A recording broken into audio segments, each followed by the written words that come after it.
પવિત્ર જળથી કુંભાભિષેક કરવામાં આવશે, જેમાં સોમનાથના ઇતિહાસમાં પ્રથમ વખત પવિત્ર જળથી કુંભાભિષેક કરાશે।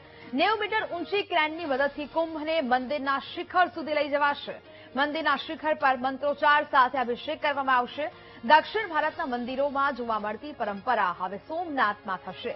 પ્રધાનમંત્રી મોદીની ઉપસ્થિતિમાં જળથી કુંભાભિષેક કરવામાં આવશે, અને જેને લઈને આ સમગ્ર કાર્યક્રમ નક્કી કરવામાં આવ્યો છે।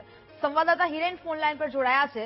હિરેન, આવતીકાલે સોમનાથ મંદિરમાં જે શિખર પર 11 તીર્થોના પવિત્ર જળથી કુંભાભિષેક કરવામાં આવવાનો છે, તેને લઈને શું તૈયારીઓ હાલ જોવા મળી રહી છે? હિરેન જી નેહા, ચોક્કસ જણાવી દઉં કે જામનગર જે વડાપ્રધાન જે રાત્રિ રોકાણ કર્યા બાદ સવારના 8 વાગ્યાના ઉસ્મારે તે સોમનાથ ખાતે પહોંચશે ને ત્યાં 11 જેટલા જે પવિત્ર તીર્થો છે તેનો અભિષેક જે શિખર પર કરવામાં આવશે। ખાસ તો ગ્રીનની પણ વ્યવસ્થા કરવામાં આવી છે, તેમજ સોમનાથ ખાતે એક મોટી સભાનું આયોજન પણ કરવામાં આવ્યું છે, તેમજ જે રોડ શો ના કાર્યક્રમની પણ તૈયારીઓને આખરી ઓપ આપવામાં આવી રહ્યો છે। જી નેહા, બિલકુલ હિરેન, જાણકારી બદલ આભાર।